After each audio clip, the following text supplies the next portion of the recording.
As you prepare your breakfast, think of others. Do not forget to feed the pigeons. As you wage your wars, think of others. Do not forget those who fight for peace. As you pay your water bill, think of others, those who are nursed by clouds. As you return home to your home, think of others. Do not forget the people of the camps. As you sleep and count the stars, think of others, those who have nowhere to sleep. As you liberate yourself with metaphors, think of others, those who have lost their right to speak. As you think of others far away, think of yourself and say, if only I were a candle in the night. This is for Palestine and Quds, the capital Jerusalem. Unarmed people marching to the wall and they're shooting them. Suppression is a question, resistance is the answer. Long live Palestine, long live Gaza. So, we just want to welcome you to our event, At the Root of It All, Legacies of Colonization from Mount Vernon to Palestine. This event is hosted by Westchester for Palestine and Black Alliance for Peace. Just a little bit about the Black Alliance for Peace. The Black Alliance for Peace seeks to recapture and redevelop the historic anti-war, anti-imperialist, and pro-peace positions of the radical black movement. Through educational activities, organizing, movement support, organizations and individuals in the Alliance will work to oppose both militarized domestic state repression and the policies of destabilization, subversion, and the permanent war agenda of the US state globally. And so we're just glad to be able to work with Westchester for Palestine to put on this really great collaboration. And we're so excited to see all of you guys here and all of the people online, because this event's gonna be great. So just a few things that we want people to know. So first of all, we wanna thank everyone for coming out, and thank you for coming out during Ramadan. We will have some snacks to take for you on the go after the end of the event, just to be respectful of everyone practicing this during this month. And also happy Easter to everybody who's Christian in the room. So as you guys may have read, the purpose of this event is to discuss the issue of colonization through the lens of the struggles of Black African people, Palestinian people, and also Indigenous people to Turtle Island here, right? To discuss the stories of all three of these groups and how the issues that they share in common, and just to show that these issues are really all connected to each other, right? And just to explain how we are, forgive the cliche, stronger together. So, so our first speaker coming up is Sister Asantua Nkrumah Toure, pronouns she, her, and co-conspirator. She is a longtime community organizer, radical feminist, socialist, Pan-Africanist, and church sister. She is an active dues-paying member of the Black Alliance for Peace and has been an active member in at least one organization all of her adult life. Her political affiliations include the Green Party of Philadelphia and the Philly Tenants Union. Her organizing, research, and public speaking and unapologetic solidarity with our beloved Palestinians goes back more than 40 years. Most recently, she has represented BAP at the Palestine Solidarity Actions in Philadelphia, the National March on Palestine, for Palestine in November in Washington, D.C., and the National Students for Justice in Palestine Conference in February 2023 on the campus of UCLA in Los Angeles, California. Now, she probably wouldn't want me to say this, but if you guys saw the march in November, then you might have, she's laughing already. You might have you might have seen her video, and if you haven't, I will share it later because it's amazing, of her speaking. It was great. And it kind of went a little bit viral, and it's one of my favorite videos of her speaking, but you might have seen it, so. Yes. So we'll get her set up. We'll get her set up in just a second, and you'll be able to hear her speak. Okay. Okay. Greetings, everyone. Thank you all for coming, and thanks the organizers for this invitation. My name is Asantwa Nkrumah Toure, pronouns she, her, co-conspirator. And I'm very happy to be here this afternoon because I'm among strong comrades and strong co-conspirators. We no longer call ourselves allies because we have a common destiny, we have a common struggle, and we have this common enemy called Zionism. Zionism is the enemy of humanity, and no matter how it expresses itself politically or theologically. So for Black Alliance for Peace, this is a very important topic for Land Day.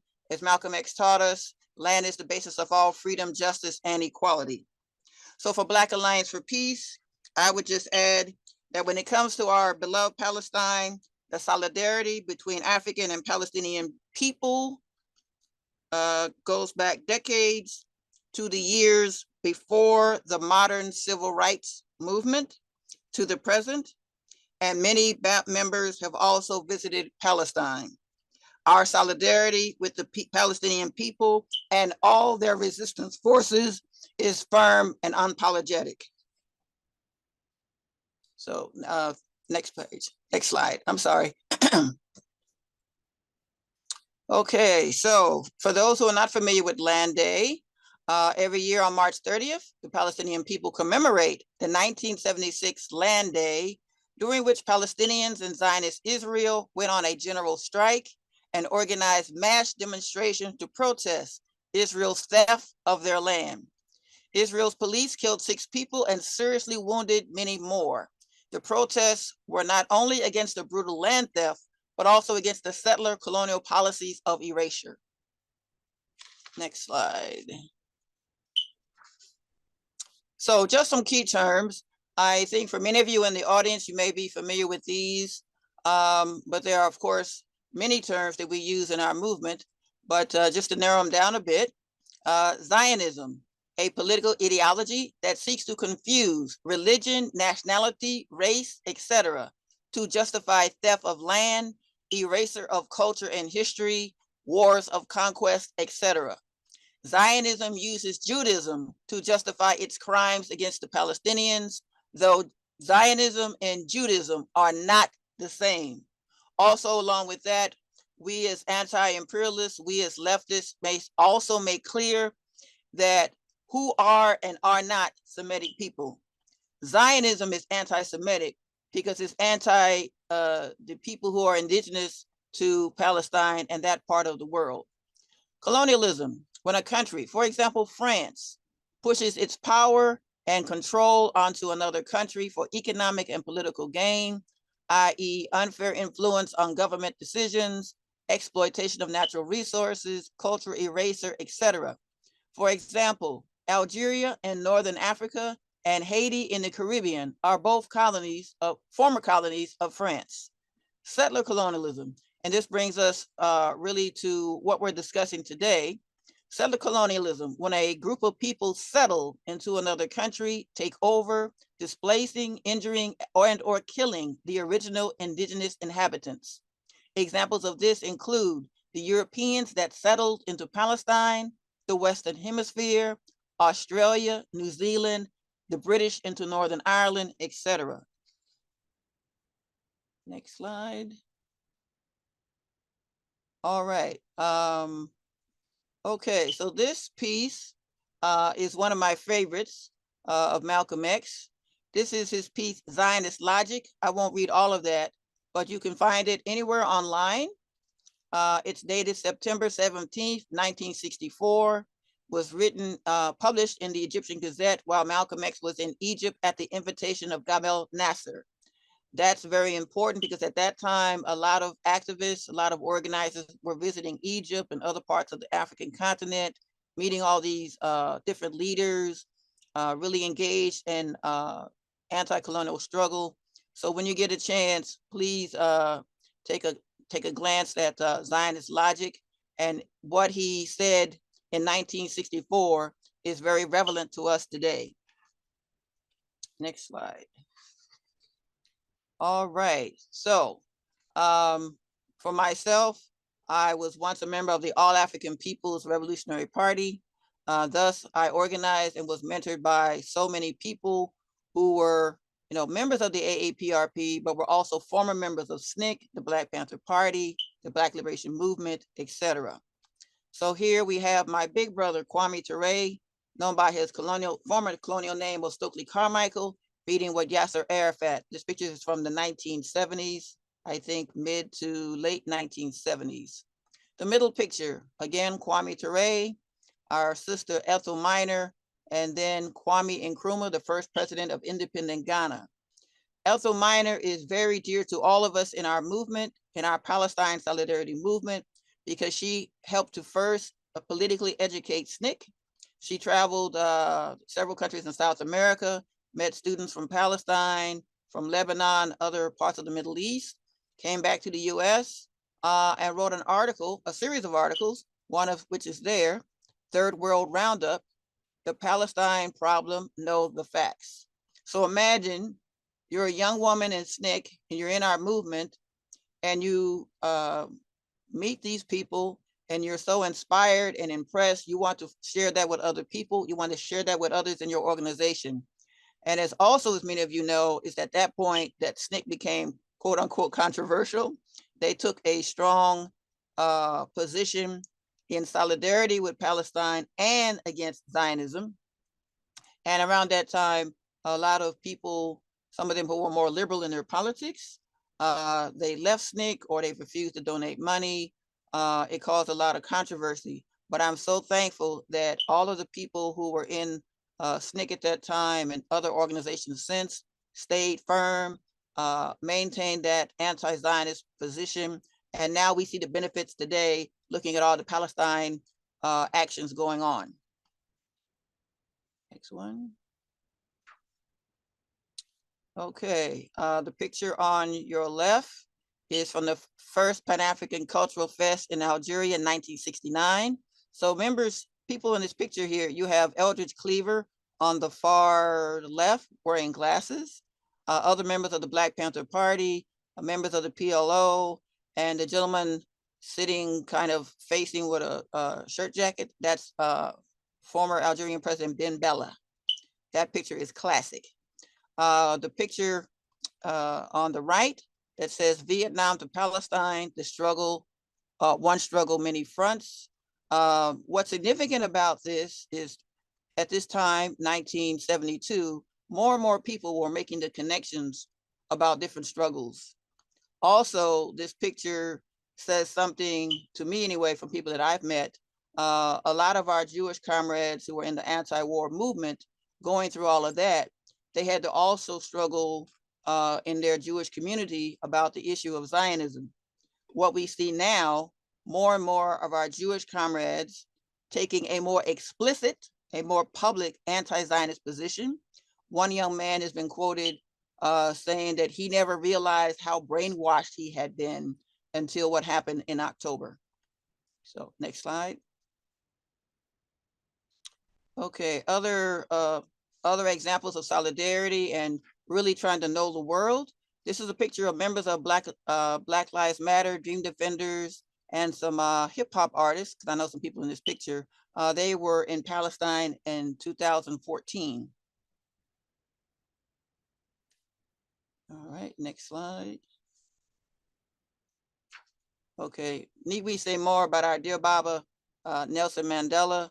This is one of those favorite quotes of his, and he stayed firm on that. And we could also look on with pride at how South Africa took Zionist Israel to the International Criminal Court. Now, it may not have accomplished all that we wanted, but it was such a significant step because other countries are now engaging in similar types of work. So we salute South Africa for taking that wonderful, public, courageous position. The next slide. Okay, yes, thank you. So you may know the woman on our left, Rasmia Ode, and our great sister, Angela Davis. There was a lot of organizing around Rasmia Ode. I think back in the early to mid 2000, people were trying to prevent her from being deported because we we thought it was being politically motivated because she was Palestinian, because she was anti-Zionist, and she did a lot of work and networking and all those kind of things. So this example of our solidarity among African and Palestinian people, it goes back many, many years. I can give you another example. A lot of people have whatever kind of feelings about the Nation of Islam, but I can tell you some of that is out of ignorance, and some of that is because they may know some of the history of how the Honorable Elijah Muhammad back in the late 1940s, early 1950s, wrote a very small paragraph, basically saying in the then newsletter of the Nation of Islam, basically he said, those folks should not take the land from those Arabs. That was a kind of a simple type of anti-Zionist position. But then, you know, many years later, with Malcolm X, he wrote one of the first articles in the Old Muhammad Speaks about Palestine after he visited Palestine. So it's this continuity of struggle, this continuity of really connecting all of our struggles that is really fascinating and inspiring. Next one. Okay, Zionism is big business. Now, when it comes to this, you can research this for a couple of weeks or a couple of months and still find out a lot of great additional information. But I'll just read two of these. There are several Israeli tech companies that do business with police departments, prisons, universities, etc. For example, what I have here is that the LA Police Department uses Israeli surveillance software that can track your phone and social media. The software is built by Cobwebs Technologies and uses an artificial intelligence to track, surveil, and profile and create profiles of people based on online and phone data. This firm was founded in 2015 by two former IOF special operatives and a former Mossad official. Imagine that. So this company is part of a controversial, really sinister $1 million surveillance industry. And they test these things on Palestinians before it's sold and used in other parts of the world. This right there, Deadly Exchange, read more about that when you get a chance. Basically how police departments here in the US are trained in Zionist Israel, and they go there to learn worst practices in terms of to promote brutal policing in both countries. So this includes police departments in New York, Philadelphia, DC, etc. To give another recent example, in 2011, the police department of Louisville, Kentucky participated in this exchange under the then leadership of Police Chief Robert White. This is the same police department that killed Breonna Taylor in 2020. Now, here about Caterpillar. Caterpillar I find fascinating because we know Caterpillar engages in these demolitions in Palestine. We know it was a Caterpillar bulldozer that killed Rachel Corrie in 2003. And here in Philadelphia, we had a very sad thing that happened last week. A long-time apartment complex that was a HUD housing complex was demolished. And in the picture on the news, it shows what? A Caterpillar bulldozer. So these connections and how Zionism is big business, there are people becoming millionaires and billionaires off of their contracts, etc. And this also shows us why BDS is so important, because BDS also includes artists, concert management companies, etc. Some of you may know one of my favorite artists, Bruno Mars, was in Zionist Israel to perform before everything jumped off. And rather than canceling the 2-day concert, he went ahead with his, I'm sorry, he performed one night, but didn't perform the next night. I'm sorry. So keep that in mind. Also, as I shared with Imani earlier today, the new Bob Marley movie, I was told by a friend, because I haven't watched it, but I was told by a friend that there's no mentioning of Peter Tosh. And perhaps that could be because Peter Tosh back in the day was very political. In the song Equal Rights and Justice, read the lyrics. And he goes down a list of countries that want equal rights, and he mentions Palestine. There's a picture of Peter Tosh from the 1970s, and he's wearing a keffiyeh. So that could be the reason why he's not in the movie, you know. Ziggy Marley is executive producer of the movie, and he's also married to a Zionist. So this is what we got to work with. And all of these kind of people will be exposed as we continue our movement. All right, now I'm just going to go through some of these in the interest of time, but I want you to really take a look when you get a chance. You know, the world truly stands with Palestine. Just about every country on this planet has had some type of pro-Palestine something. A vigil, a prayer-in, a die-in, a rally, a protest, occupying buildings, all kind of things, right? So let's just go through these real quickly. South Africa, Kenya. Next slide. Just real quickly, Greece, Portugal, but check out the one in the middle, Belfast, Northern Ireland. Ireland has one of the strongest Palestine solidarity movements in all of Europe. Here in Philadelphia just last week, we had a Ireland-Palestine solidarity action at the Irish Famine Memorial. It was very powerful because we don't talk about enough, but now we will, the solidarity, the longtime solidarity between Ireland and Palestine, because as Ireland has taught us, they were occupied by the British before the British occupied Africa, India, and other countries, 800 years. So this was very good to see. And then later after this event, we went to see a Northern Ireland hip hop group called Kneecap. Definitely check them out.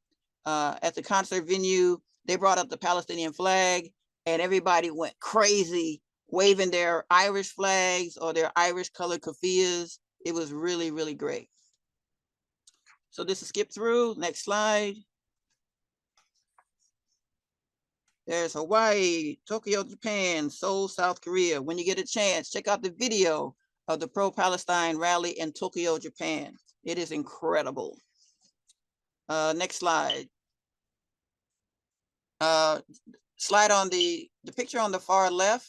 That is our sister Fusako Shijanubu. She spent 20 years in prison for some of her political activity in support of Palestine as a co-founder of the Japanese Red Army. Let's go to the next slide in the interest of time. Cuba, Cuba, Cuba C, Cuba C. Cuba has always been one of the strongest voices internationally in solidarity with Palestine. These young people here are Palestinian students attending the Latin American School of Medicine.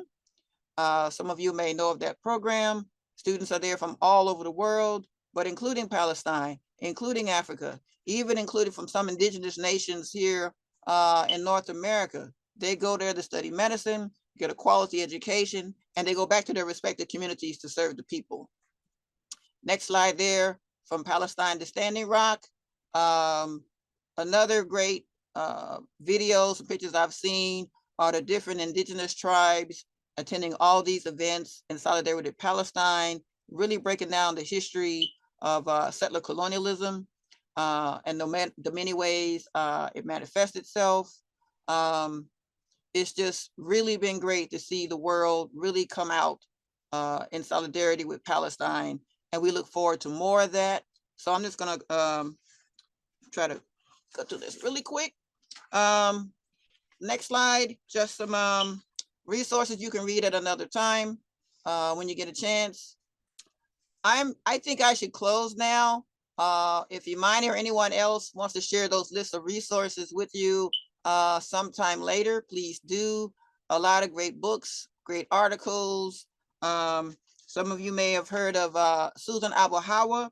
She's a Palestinian writer, wrote a book called Mornings in Jenin. Our dear brother, Rafat Al-Arir, wrote Gaza Writes Back. He was killed recently with all the Zionist bombings of Gaza. Zionism in Haiti, Israel exporting an apartheid state, by one of our Black Alliance for Peace members, Josh Reeves. Do check that out. So a lot of great resources. Let's continue to have events like this. Let's continue to research. Let's attend to plan these actions and organizational activities. Let's travel to Palestine if we can. I just want to say thank you all so very, very much for this opportunity. I'm really excited to be on this panel with John Kane and Dr. Abdulhadi. Trying to pronounce her name correctly, but I'm very excited to be on this panel with them. Thank you all so very, very much. Free Palestine, free Palestine. Thank you. So up next, we have John Kane.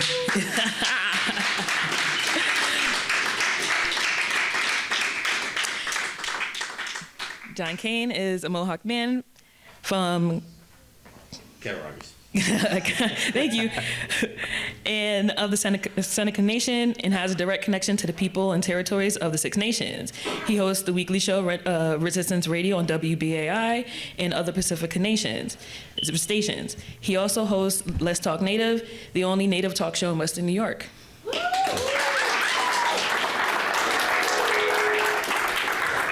Well, I want to thank you guys for coming out.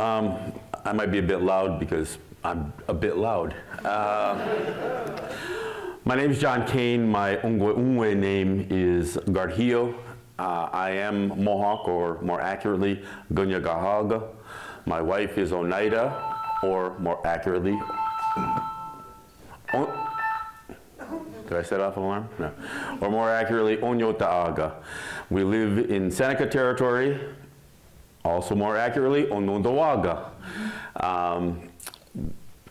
We have 3 children, 10 grandchildren, and this is part of what I do.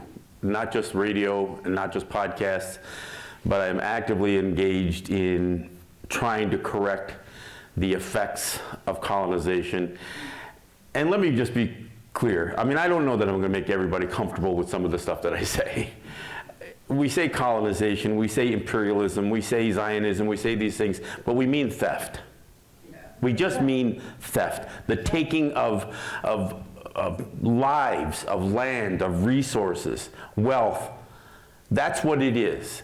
And we can put all kinds of isms after it. We can dress it up with 4 syllable words all we want. But at the end of the day, that's what it is. Now, as a Native person, and look, there's a lot of different terminologies. I'm not an Indian, I'm not a Native American, I'm not an American Indian. I even cringe a little bit with the word indigenous, because indigenous is framed as if we are mere descendants of a people, not the actual people. I am Gunyagahaga. I am Ongwe. That's our word for Native. I use the word Native because it's benign. But I do this work because we are ignored and we're forgotten. And even when we're mentioned oftentimes, it's almost like it's a reference to the past. It's almost like we're going to look at what happened to those people.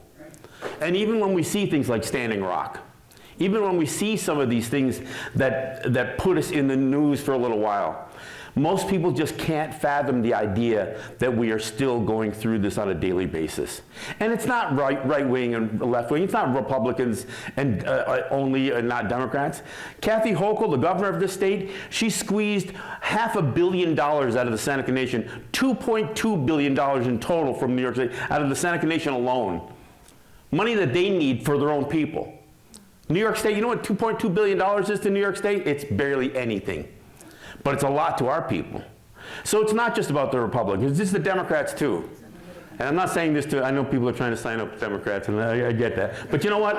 My fight is with the entire system. Green Party too. Because it's all about colonialism. It's all about this idea to promote this concept of American exceptionalism. And anybody who thinks that the current status is something gone wrong, no, it isn't. It's the way it's designed. Right. This is the system. And you know what? You're probably going to have Donald Trump as your next president. That's right. Because that's the system and that's the way it's designed. It's designed to favor people like him.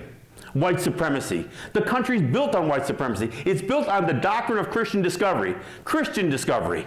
The doctrine of Christian discovery. And that's what promoted slavery. as what promoted genocide, and it still is in play today. Even though the Vatican last year somewhat repudiated their position with the doctrine of Christian discovery, they claimed, oh, no, we didn't do that. It was misinterpreted. It was just papal bulls that were misinterpreted. Bullshit. I mean, bullshit. And the reality is, it's been codified in law for over 200 years in the United States. And you know what? It's not like it was a law that was passed. And this is this is what I really need to emphasize. A country that claims to be operating under its constitution or under rule of law, that's bullshit too.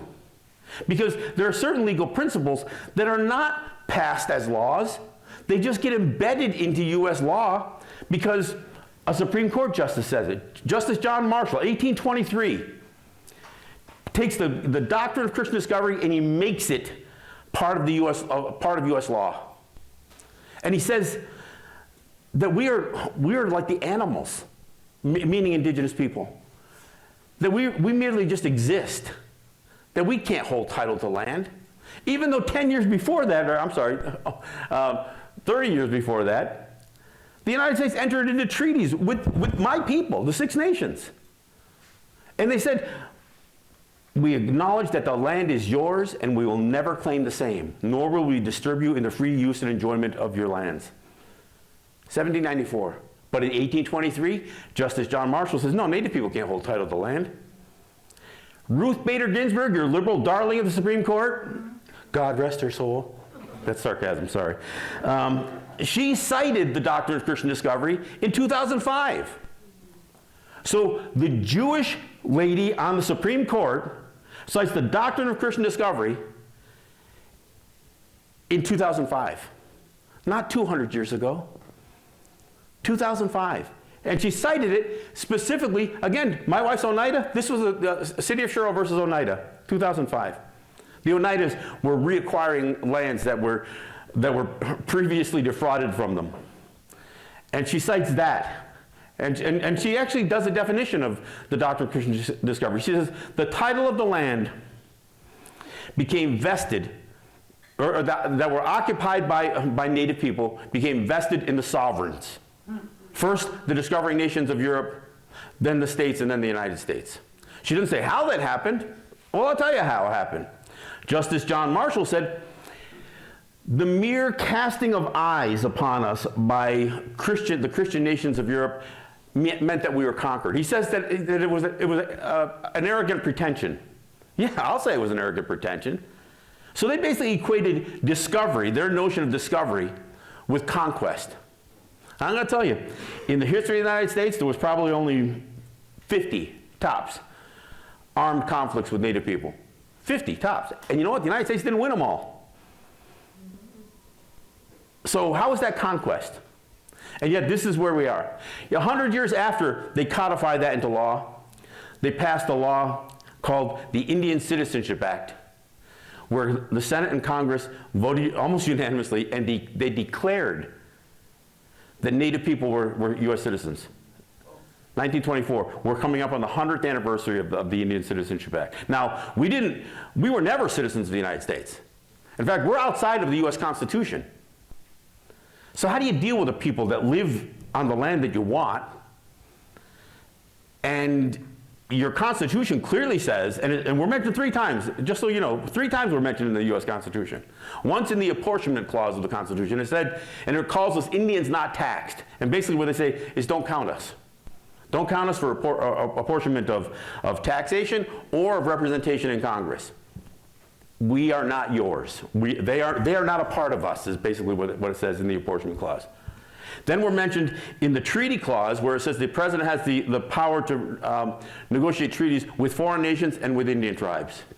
Again, we're outside, we're different, we're outside of the U.S. Constitution. Then in the commerce clause it says Congress shall have the power to regulate commerce in and among several states with foreign nations and with Indian tribes. Not of Indian tribes, with Indian tribes. Not crazy about the language. Tribes is another word I'm not crazy about either, but I won't belabor that point. So we're not a part. We were never a part of it. When they passed the 14th Amendment, trying to make former slaves citizens of the United States, we weren't included in that either. And the language is clear. It says, all persons born under the jurisdiction of the United States. Well, we weren't under the jurisdiction of the United States. So how did that change? Well, they start interpreting. They didn't even pass laws. Again, forget the whole idea of rule of law. Doctrine of Christian Discovery was not passed through the legislature. And Justice John Marshall didn't start there.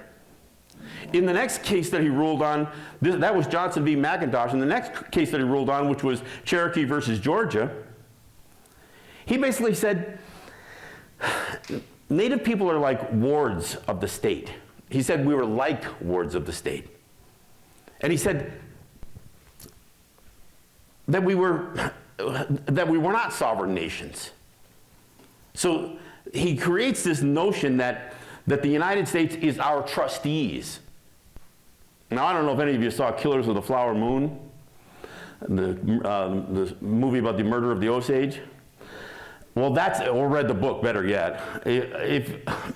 What you saw there is this notion of custodianship, where Native people were treated as ignorant, as incompetent, literally incompetent, because that's what they told the Osage. They had to register themselves as incompetent every time they wanted to collect a check for their own oil revenue.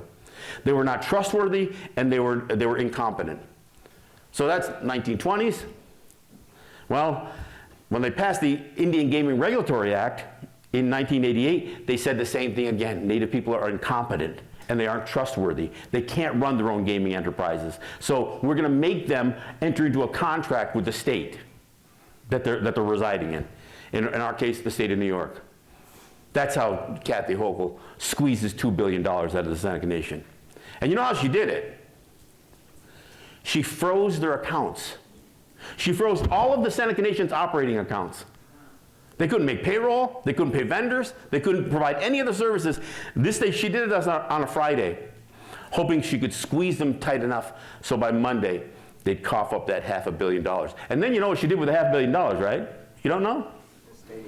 She gave $400 million of it to one of the richest guys in Western New York, Terry Pagula. Who's he? He owns the Buffalo Bills. She gave him $400 million for a new Buffalo Bills stadium. And then she's the hometown hero. She's making sure the Buffalo Bills get a brand new stadium so they don't move to Toronto or something. Colonization didn't end 200 years ago. It's still going on today. So when I see what's taking place between Israel and the Palestinians, it's not unusual to me. It's what's been going on for 500 years. For 500 years this has been going on. And you cannot remove the conversation about colonization and not include it in the conversation about slavery. The first transatlantic slave ship wasn't bringing Africans to the Western Hemisphere. It was bringing Native people back to Spain. And yes, many of them died on the way. But we're still going to teach kids in the history book. We're going to teach them about Pocahontas and Captain John Smith. All of that stuff is a lie. It's all bullshit. But it's still in the history books today. I led the charge to end the use of Native mascots by high schools. I got that ban done by pushing. I wasn't going to get embroiled in the culture wars of the New York State Legislature. No, I went to the Department of Education, and I said, 20 years ago, under George Pataki, no less, your Commissioner of Education told schools to get rid of these things. And in 20 years, you've been silent. So after I took on my old high school, Cambridge, New York, I pressed Dr. Betty Rosa to say, okay, now that you told Cambridge they have to change it, tell the rest. And she did. She called me up on a Friday night, as a matter of fact. That kind of took me by surprise. She asked me if I'd sit on the Indigenous Mascots Advisory Council to help produce the guidelines for this thing. So I didn't follow the path that anybody laid down. I didn't put a lobbying effort together. I just made noise in the best way that I could, and I used all the voices that were behind me to make that happen. And what do we have now? Just today, I'm still battling people on social media who are just saying, why don't you just go back to the reservation and get drunk? Sell pot out of your pot stores, or maybe you can get a job pumping gas. That's the message that I get from good old white people in Western New York. So we can't pretend that colonization was something that happened, that the United States just happened to be involved in. They're still involved in it. They took Hawaii. Hawaii didn't enter into an annexation treaty with the United States. They took Hawaii. And when they built 2 atomic bombs, they had no good white people to drop it on, so they dropped it on Japan. And they're going to teach children today that it somehow saved lives. Look, George Washington, when he gave the orders to go into Seneca territory, said, let them know the terror of their chastisement. Accept no pleas for peace. You need to destroy their ability to live, destroy their food, destroy their lands, and you need to do it in a way that it will have intergenerational trauma. Yes? Okay. Look, I could talk for hours here, and I'm passionate about this stuff because I live it every day. I live on the Cattaraugus territory of the Seneca Nation. I took an 8-hour train ride to get down here for this.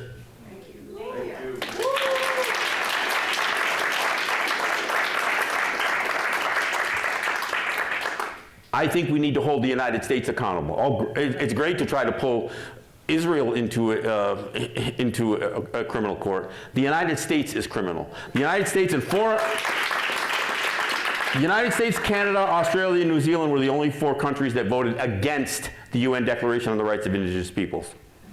And they still stand in stark violation. And it isn't just the Republicans, it's the Democrats too.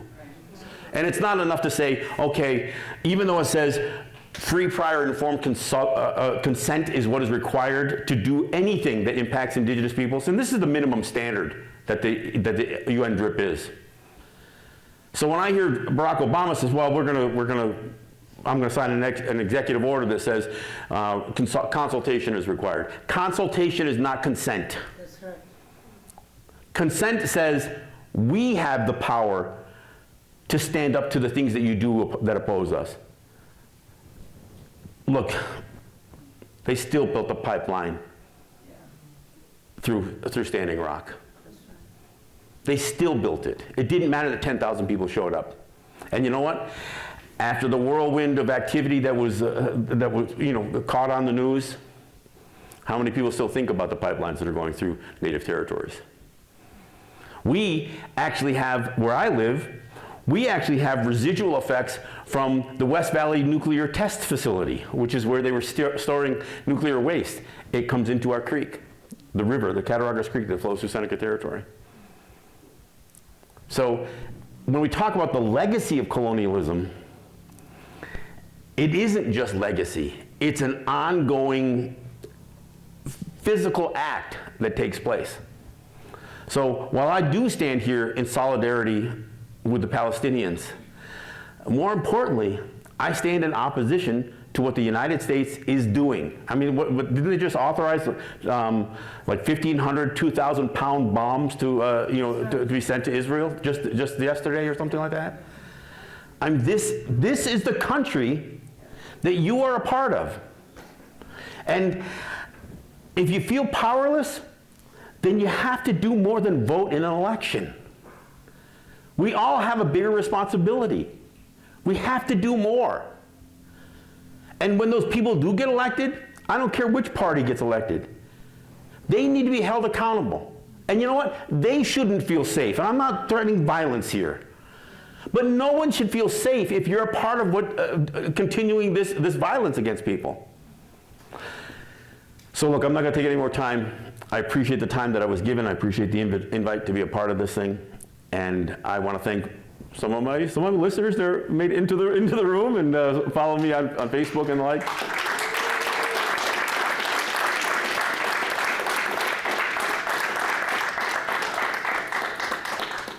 I'm John Kane. Thank you. Yellen. You know, folks, by the way, my shirt is a design, I actually designed a Flag, and it's for missing murdered Indigenous women. It's something that people are just simply not aware of.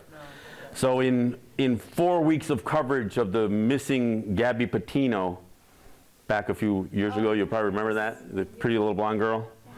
Yeah, well, from the same area that she turned up missing, there were 5 Native people that were missing that nobody ever heard about. And in the time that they were searching for Gabby Patino, and look, I'm not trying to minimize the horror that she went through, but this is the truth, that Native people, we have a higher rate of death by cop than anybody else.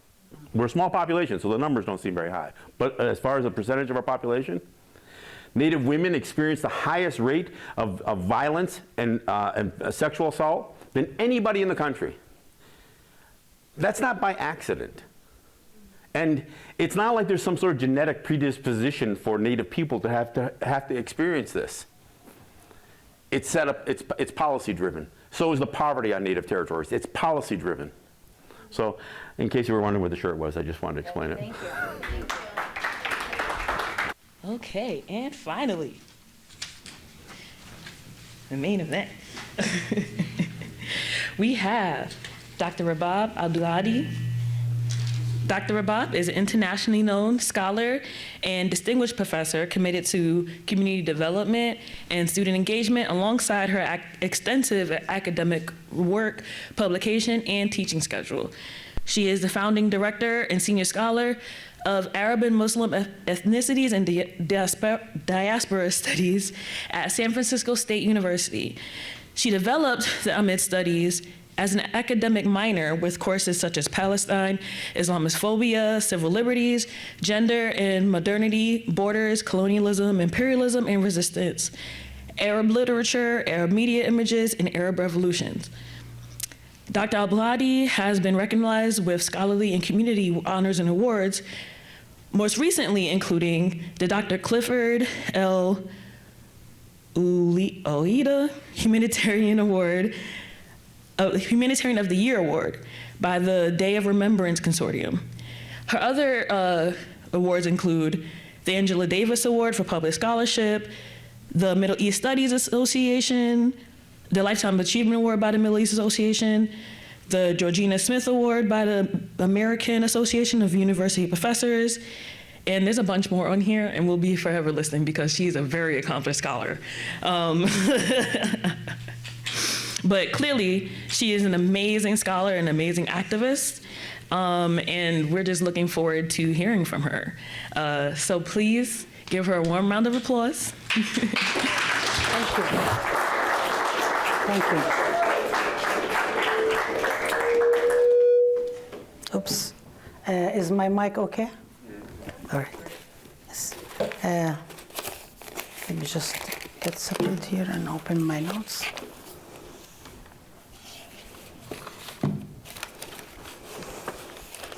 Good afternoon. مساء الخير. Good evening, the people in Palestine and the Arab world. They broke their fast now, and they finished commemorating the Day of the Land, probably throughout most of the world. I start by land acknowledgement that my university, San Francisco State, sits on the stolen, apologies John, indigenous land of the Ohlone Nation, and continues to be indigenous, and we continue to have a commitment to defeat the settler colonial project of the United States. I make this acknowledgement as an indigenous Palestinian whose land is colonized by Israeli settler colonialism, and where it is essential for anyone who comes to visit or lives on the indigenous land of Palestine, all of Palestine, to not only acknowledge those lands, whose lands it is, but that no matter how long or short they stay, and no matter how good or noble their intentions, the fact that they continue to reside and visit and even express solidarity, whether they are occupiers, visitors, or comrades in arms, their presence must be validated by the indigenous people of the land if they do not wish to be defined as settlers. I also start by stopping for a moment of silence to honor all those martyrs who fell in Gaza, in the streets of the United States, North America, Turtle Island, South Africa, Lebanon, Puerto Rico, Vietnam, Kashmir, or anywhere and everywhere in the world. We honor everybody. We remember everyone. We also remember the martyrs who have fallen a long time ago, as we remember the martyrs who are fallen as we speak today. I resisted responding to a lot of the comments that were made by my sister Asante and my brother John, because there is a lot of conversation to be had. Because I was tasked today with speaking about the Palestinian Land Day, and today, March 30th, is the Palestinian Land Day. So I will stick to that, and then in the discussion, we can expand on everything else. What I'm going to do is I'm going to tell you a little bit about what is Land Day, and situate myself in relationship to Land Day itself in the 1948 areas, expand, and share with you some journal notes I wrote when we were in Palestine for the 70th anniversary of Nakba on Land Day, and maybe made a few lasting comments about what's going on and how is this connected to Gaza, and you will see that. First, what is Land Day? Land Day was declared in 1976 by Palestinians in the 48 areas. These are Palestinians, just like my brother John King spoke about, the indigenous native people here, are colonized by Israel. In 1975, the year before, Israel stepped up its campaign to appropriate Palestinian-owned land in Israel and to confine Palestinians to isolated Bantustans. The day before, on March 29, Palestinians met, organized, and we can go over the many ways in which they developed the organizing, starting to be together and so on this particular issue. They've been doing it on other issues earlier, and declared March 29, 1976, a general strike. Israel's response has been to mobilize its military, its police, its tanks, and declared a complete curfew against any Palestinians for the following day. The following day, March 30th, Palestinians defied the curfew and went out in demonstrations throughout the 48 areas.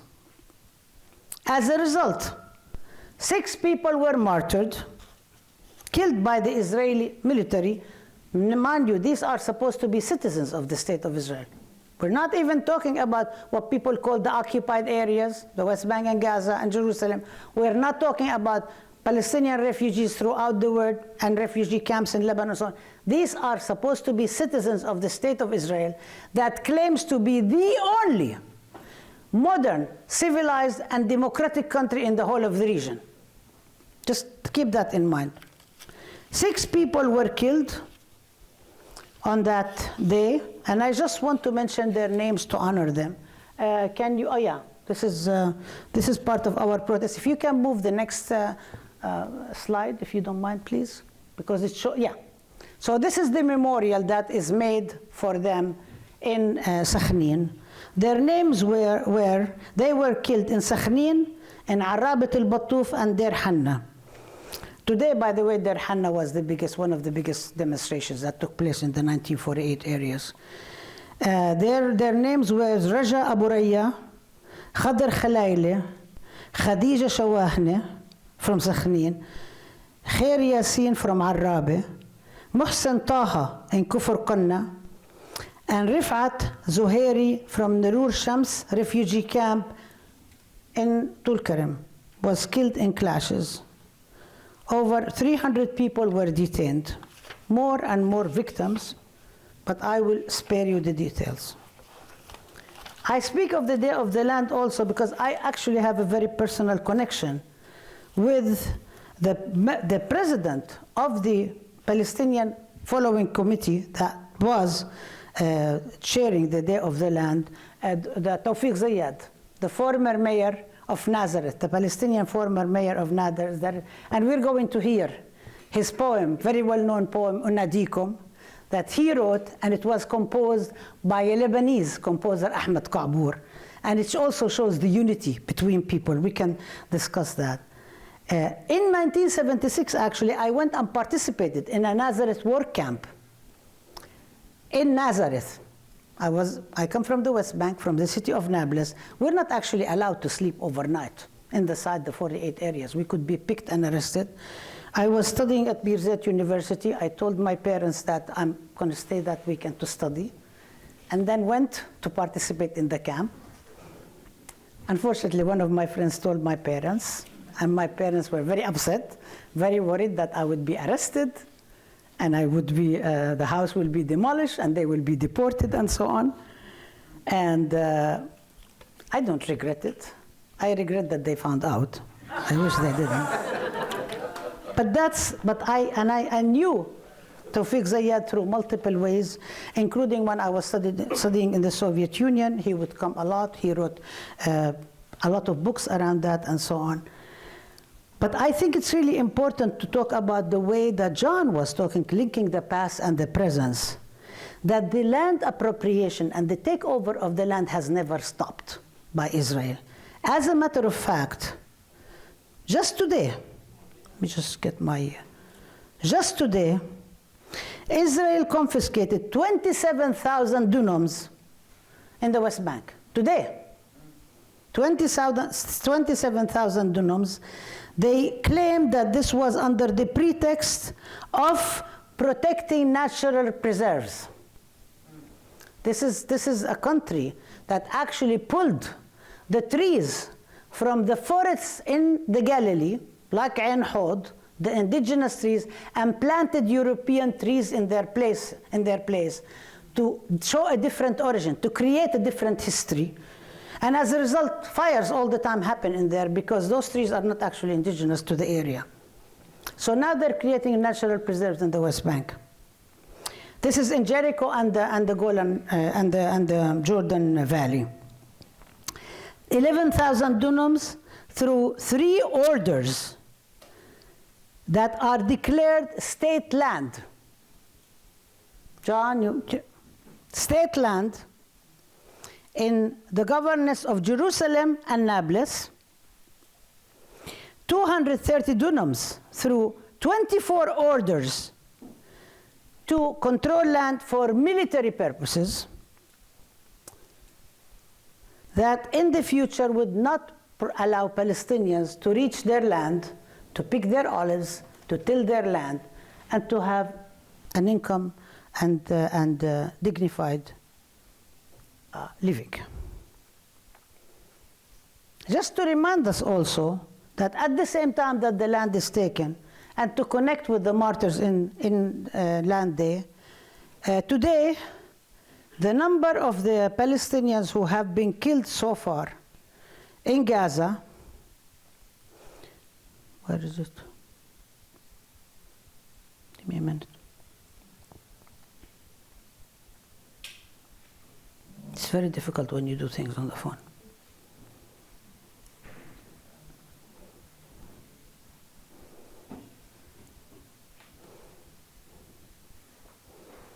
Because I was trying to find the most recent figures, not the older ones. It's 32,623 martyrs, 75,092 people injured, 85% of the people in the Gaza Strip have been displaced. This is on top to remind ourselves that 70% of the Gazans are refugees, actually come from the areas around Gaza that are on which the kibbutzim have been built. We can talk about that more. And this is based on a plan that Israel developed and this is according to Dr. Walid Khalidi, called Dalit Plan, or Plan D. That was named by the Zionist High Command on the military operations. It was launched in April and early May 1948 in various parts of Palestine. They involve creating Plan Dalit is like D, in which they pushed the Palestinians from the coastal areas like Jaffa and Haifa, and actually Jaffa, the middle more, into the east. So some ended in what is now the West Bank and Jordan. To the north, that's why many of the Palestinians in the refugee camps in Lebanon come from the Galilee, from the upper Galilee. And actually, the accent is very similar to Lebanese accent. The food is very similar, and so on. And many of the Palestinians in the south were pushed towards Gaza. But it's really important to also remember that Gaza, Hebron, and Naqab, which is the desert, are all part of the same community. That people, when people have been pushed away, if you stand on the highest mountain in Hebron, you can actually see. You see Gaza and you see Naqab.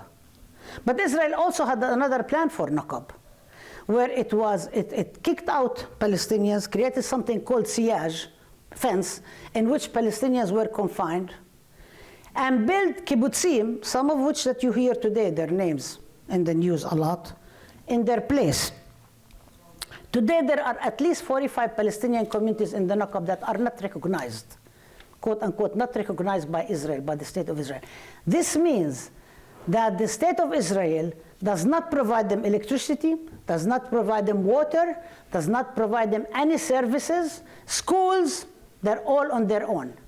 And the way Palestinians survive in Naqab is they have solar panels they put in order for them to generate electricity and power. And they continue surviving, and the body that's actually building settlements in their place is called the Jewish National Fund, which is very much present all around us here. Just walk from one place to the other and you will see it. The connection between Palestine and the indigenous people goes also way back. Jabotinsky, one of the founders of Zionism, said in The Iron Wall, the book, compared Zionists to the, quote-unquote, the Pilgrim Fathers, the first real pioneers of North America, and likened Palestinians, quote, to instinctive jealous love of Palestine, to that of the Sioux for their rolling prairies. They were very conscious. Every one of them were very conscious of that. And I think people already are aware of Herzl and Rhodes, who created Rhodesia in southern Africa, the comparison and writing and so on. So there is a lot of connections into that, and there are a lot of connections with here too, which I'm going to keep to the discussion. I want to just share with you part of my memoirs, because we don't have a lot of time left for the discussion and the event, that I've written in 2018, when we were on a delegation called Teaching Palestine, Pedagogical Praxis and the Indivisibility of Justice. We connected with Palestinian universities, Birzeit and Al-Najah. We did conferences there, and then we traveled throughout Palestine, because we always believe that it's important to engage in reciprocal solidarity, that people don't just go show and tell and come back and do not engage. They actually engage with the people who are in Palestine together and connect in reciprocal critical solidarity. We visited Naqab, we visited Nazareth. So I'm going to just read to you some of the things that have happened on March 30th, 2018. This was really important because it was the 70th anniversary of Nakba, or the destruction of Palestine in 1948. And we also say that this is not something of the past. The Nakba continues every single day, and Israel is trying to create another Nakba today by pushing more and more Palestinians to the south of Gaza and also to get them into Sinai. So empties the land to erase the presence of Palestine and say that this is a land without people. In order to do that, you need to engage in genocide. So genocide is actually a very logical part of Zionism and settler colonialism. It's not accidental. It's not about something just emotional and utopian. It actually has very materialist and very capitalist economic issues, the same way as Sister Asante has spoken to us. So here goes. It was the morning of March 30th, 2018. We had just finished our meeting with Haneen Zu'bi, the Palestinian former member of the Israeli Knesset, who was silenced by her parliamentarian Zionist colleagues and smeared and threatened by misogynist and racist campaign.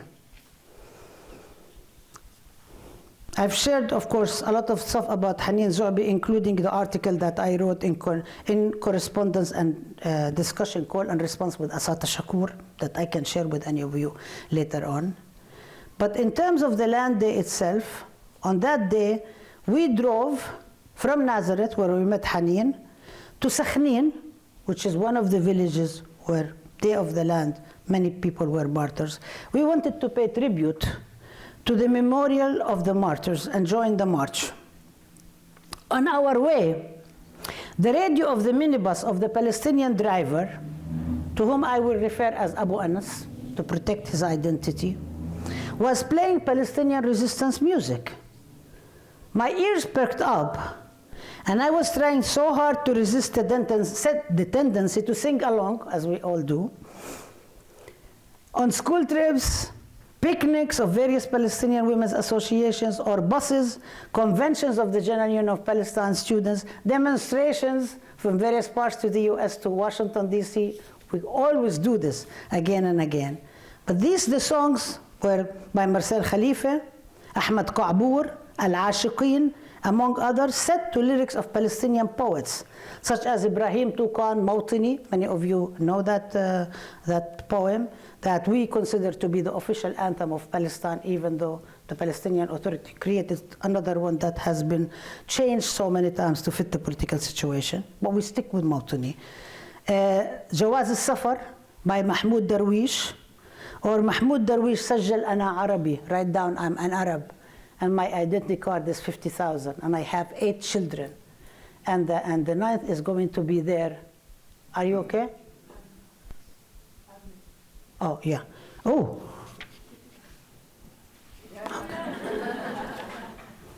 Okay. I'm going to start. Okay, soon enough, let me just see if I'm going to be able to. Yeah, I'll finish this in 5 minutes, and then I'll stop and we can have discussion. Soon enough, the station started broadcasting news and reporting live on the Great March of Return that was taking place in Gaza. It was planned by people in Gaza, some people forget, for May 15th to commemorate 70th anniversary of Nakba, during which an estimated 750 to 800,000 Palestinians were uprooted from their land and displaced in 1948 in 59 refugee camps throughout the region. Palestinian organizers of the Great March of Return wanted to drive the point home that the United Nations must reverse its unjust resolution 181 to partition Palestine in November 1948 and implement resolution 194 that enabled Palestinian refugees and their descendants to return to the lands of their ancestors. Thus, it was called the Great March of Return. But the Great March of Return did not start on May 15th.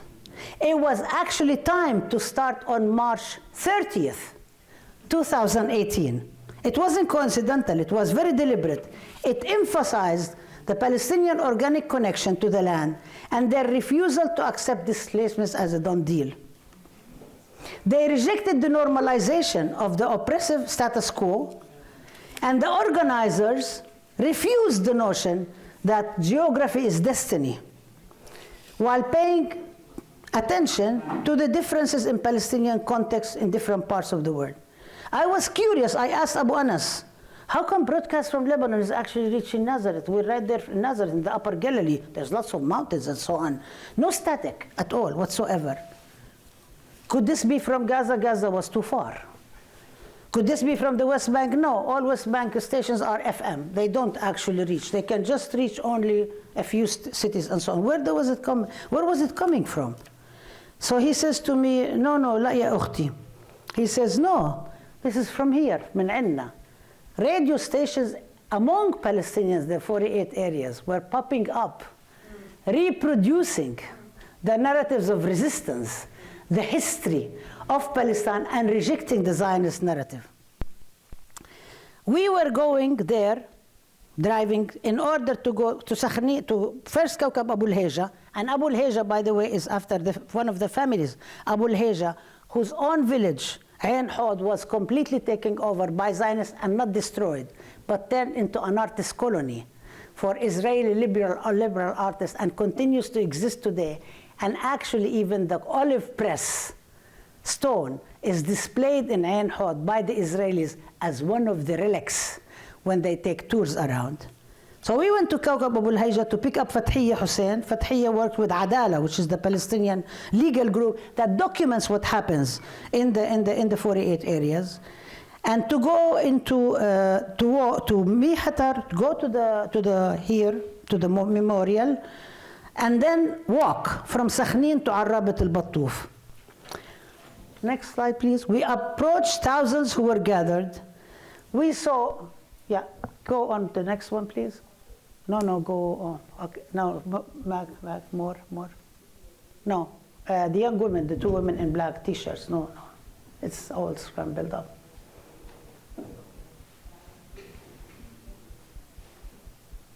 I don't know where it's gone. But the security was being done by Palestinian women. And they were wearing t-shirts. They were actually holding the security, which is protecting the community. There were multiple, as you saw, multiple flags everywhere, and they were banned, by the way, by Israel. Just to remind you, this is not something that people are just doing out of will, and so on. And then, so I told you I was wearing this one, and then I found this young baby who was also wearing something similar, and I asked her father if I could take a picture with her, and we did.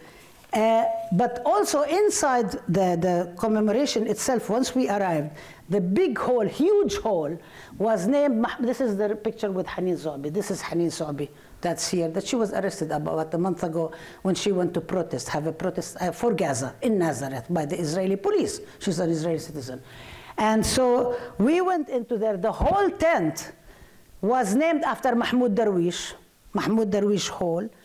And there were multiple people from every single walk of life in Palestine, all the political parties, all the organizations that were there. And they started Mawtani, which is also banned. This is not acceptable by the Israeli state. Everybody in the rally stood and sang along.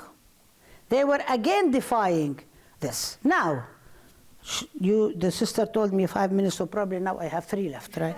No, I'm not trying to go over, although I do need more time. I wanted to say that the land day here, and I'll skip, is part and parcel representation, and today there are so many demonstrations and so on to actually demand the repatriation and rematriation of our lands. Reject the expulsion.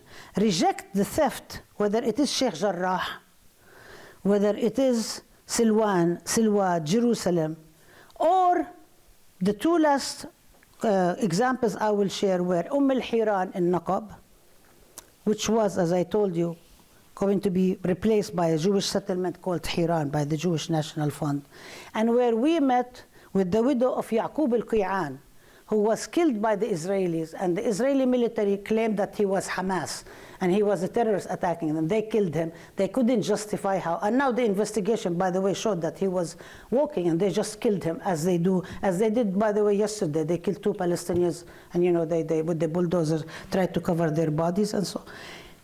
But the other one that was very interesting, that actually connects to this solidarity, was Al-Araqib. Al-Araqib is a village in Naqab, in the south of Palestine, that has been destroyed at least 200 times. 200 times. And it gets destroyed, and the people of Al-Araqib build it again. It gets destroyed, the people of Al-Araqib build it again. Again and again and again. Over 200 times. It's still going on. And they actually have sought from the Israeli Supreme Court, just like the brother was talking about the US Supreme Court and so on, try every single avenue possible just like the Great March of Return was a peaceful, non-violent form of protest in which hundreds of Palestinians were killed and shot by the Israeli military. So it doesn't matter. But you resist and you stand up for yourself, your fate is to be killed or die standing. Al-Araqib, so we go and meet the mayor of Al-Araqib. And the delegation had 3 South African sisters. That was a very international one. We had people from Chile, from Mapuche, people from Puerto Rico, from Haiti, from South Africa, and we were telling him what's going on. And he said, "Where are the South Africans? Bring him here, bring him here." He was telling them how the South African ambassador to Palestine would visit Al-Araqib on a regular basis to express solidarity with the people who are standing still in Al-Araqib. This is to say that solidarity, just like Asante was speaking, and I love your name, building on Kwame Ture, and who was actually a friend, and Nkrumah, whom I didn't know, but was part of the non-allied movement along with Nasser and others. And Brother John was saying, this solidarity goes a long, long way. It goes a long way. Some of it we know, some of it we do not know. And some of it we do not know, not only because we didn't dig the archives, but because the archives refuse to be dug up, because there are some resistance links that continue and are not to be revealed. Maybe sometime in the future, 100 years from now, when we're all dead, somebody will actually say, this is what has happened. But it's not appropriate at this time. And some of it we haven't been able to actually yet collect with each other. Because the living archives, what I call the living archives, the resistors, the elders, the people who have led the struggle for so many years and so many generations, do not have and did not have the time to sit down and write the history. So I'm very appreciative to Sister Asanta that she doesn't start the Black Palestinian solidarity from Trayvon Martin in 2012 or from 2014 Ferguson. Yes, it became much more well-known because social media became much more well-known. But it goes way, way back. It goes back Malcolm X. It goes back, actually, my late friend and one of my mentors, Elambe Brath, who was a founder of the Patrice Lumumba Coalition and passed away, said actually that he was taught about Palestine in 1948-49 by a Palestinian neighbor of his. This says 2 things, and I will stop at that. One is that when we are engaged in resistance, despite the hegemonic, despite the colonizing effect, despite settler colonialism, that chokes us, that leaves us no place to breathe, that we're constantly surviving and so on, we always find ways to resist and to connect with each other. People connect with each other in ways known and unknown. Today, people are connecting with ways that are so known because we need to make that so known. Otherwise, we allow Israel to get away, not practically, with real murder and genocide. And today, people, the whole world is speaking up, from South Africa to Mount Vernon to New York City. There are people protesting today. Berlin, Paris, London, Deir Hanna, Ramallah, Nablus, everywhere around the world. People are protesting day in and day out because we cannot normalize oppression, nor can we allow this to go business as usual. We must resist, and we must stop colonialism and settler colonialism and its connection with imperialism, and the alliances that the US, Israel, and the other settler colonies connect with each other for real reasons, that we've heard some of them, in order for us to be free, in order for us to get back the land, to get back repatriation and rematriation to our lands, and to reverse the process that has shackled, killed, humiliated, raped, and abused and brutalized our people. One day, we will win. Thank you.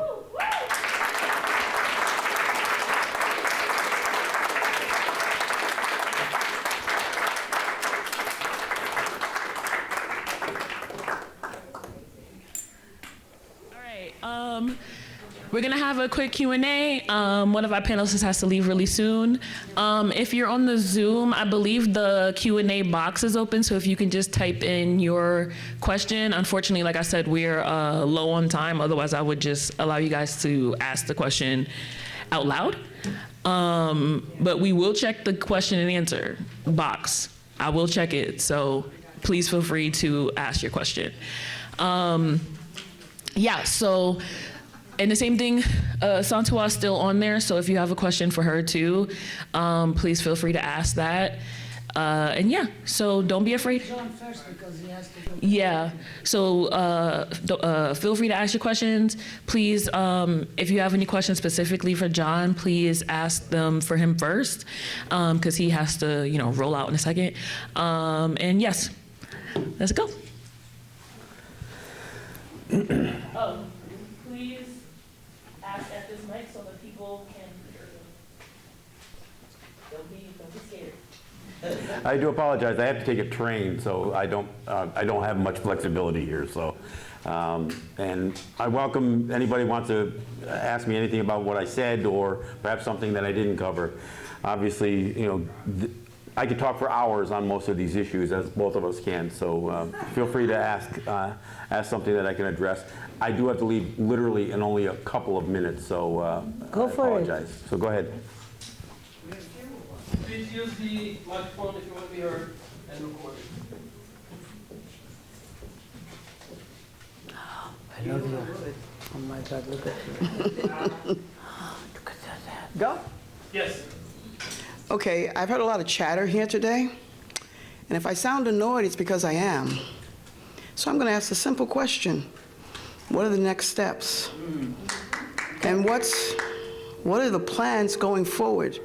Africans, and I use that in scare quotes, in America are the 10th largest income producer in the world, collectively. And yet we sit here and we whine at people's feet. We spend our monies on all kinds of stuff. Mike, please stay with the mic. As we spend our money on all kinds of stuff, we get nothing in return. All we need to do, as Asada has said, we have nothing to lose except our chains. Open your minds and open your eyes and stop playing. Because right now you're playing with people who aren't playing with you. And when you see this hat on my head, you may be confused and think it's some Bubba's hat.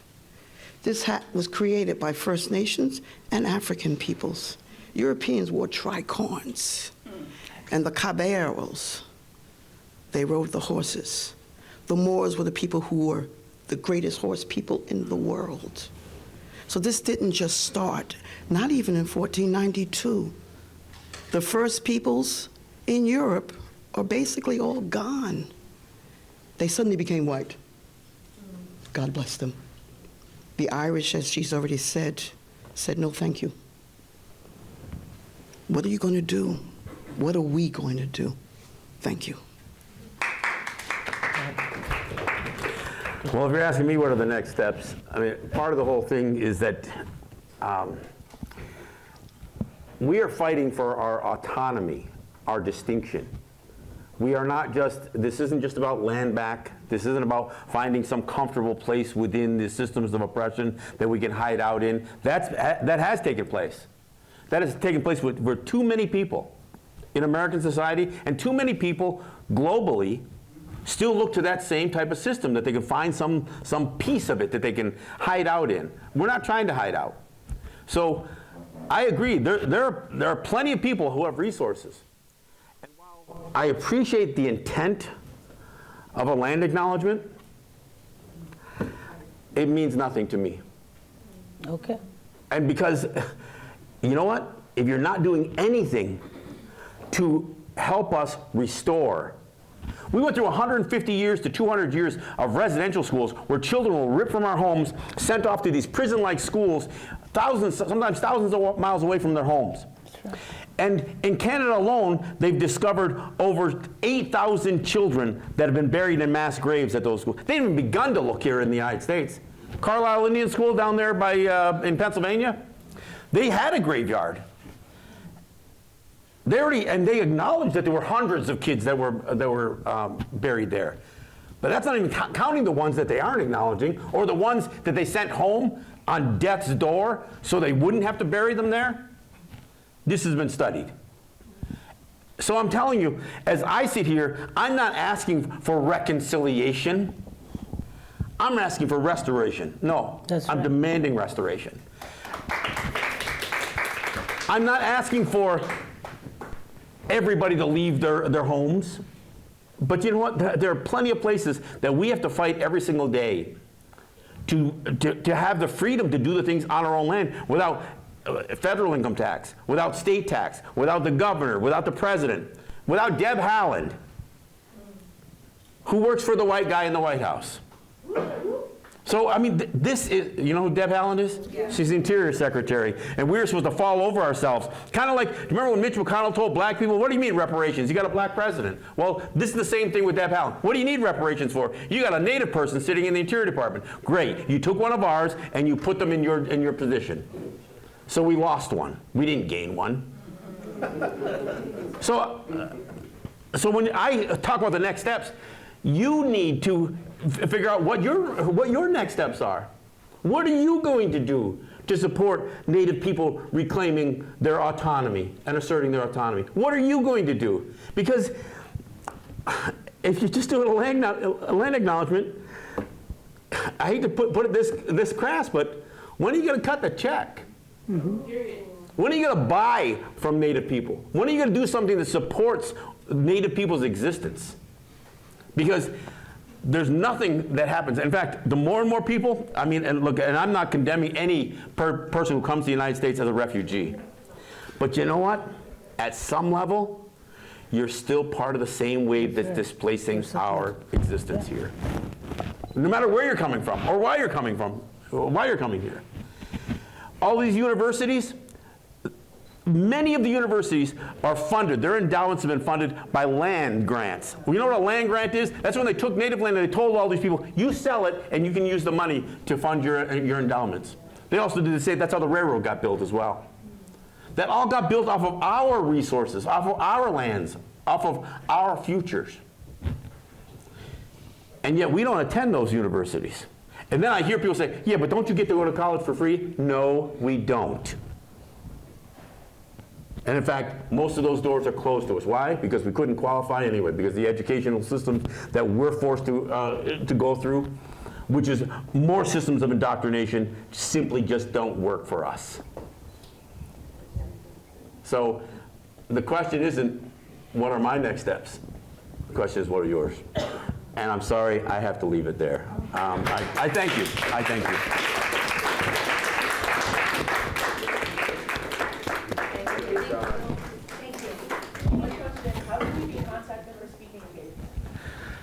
I am all over Facebook, so if you, as one way to get a hold of me, I have two Facebook group pages. One is called Resistance Radio with John Kane, and one is called Let's Talk Native with John Kane. You can contact me through there. Anybody who knows Jeff knows how to get a hold of me. I would love to come and speak, because this is the way that I get to engage. Yeah, I do a radio show, I do a podcast, but I don't get to look in people's faces. I don't get to see that somebody understood what I said. I also don't know if anybody's listening. So, by all means, please, my show is Thursday afternoons on WBAI at 3 p.m. The show rebroadcasts in Washington, D.C. on WPFW at 2 p.m. on Fridays. And I am going to reignite my Let's Talk Native podcast, which will happen. I haven't decided which day it's going to be, but it's going to be the same day every week, and it's going to involve a lot more interaction. So I kind of let that one go to the side because I've been concentrating on the radio. I'm going to do both because, frankly, we don't know how long we've got on radio. And at WBAI, we don't know how long we've got, period. That's right. And, you know, so I'm going to do it. I'm going to be there as long as I can be, but I'm not going away if it goes away. So thanks for asking.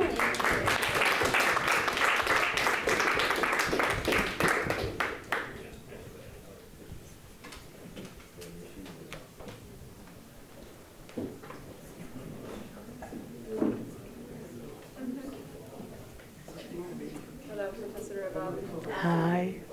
So, it's not on. Come on.